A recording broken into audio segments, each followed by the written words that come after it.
Welcome to Luca and Miguel. Enjoy the video. In this video, I will explain how to draw a copper golem. First, let's lay down the foundational shapes.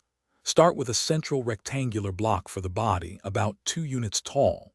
Then place a slightly smaller cube on top for the head. For the legs, draw 2 rectangular prisms extending downwards, each roughly 1.5 units long.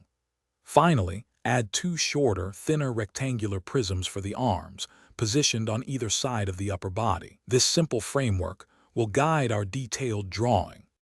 Now, let's bring our golem to life by refining its features. On the head, carefully draw 2 small, square eyes, spaced about 1/3 of the head's width apart.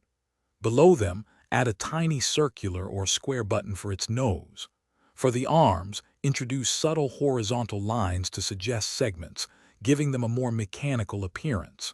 Don't forget to add small, flat block shapes at the base of each leg to serve as its feet. Keep all your lines sharp to maintain that distinct blocky style.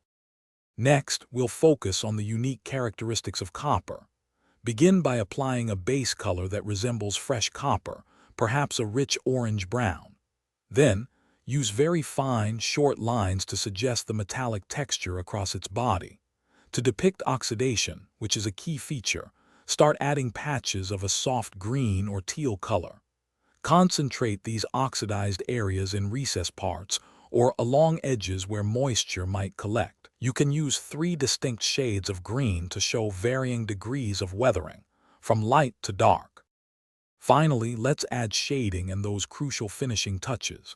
Decide on a clear light source. For example, imagine it coming from the upper left. Then apply darker shades to the areas that would be in shadow, such as the underside of the head or the back of the arms. Conversely, use lighter tones and small highlights on surfaces directly hit by the light. Consider adding tiny circular rivets to its joints for extra detail. A very subtle, light glow around the eyes can also make your copper golem truly stand out. Thanks for watching and please subscribe. It's the best investment you'll ever make.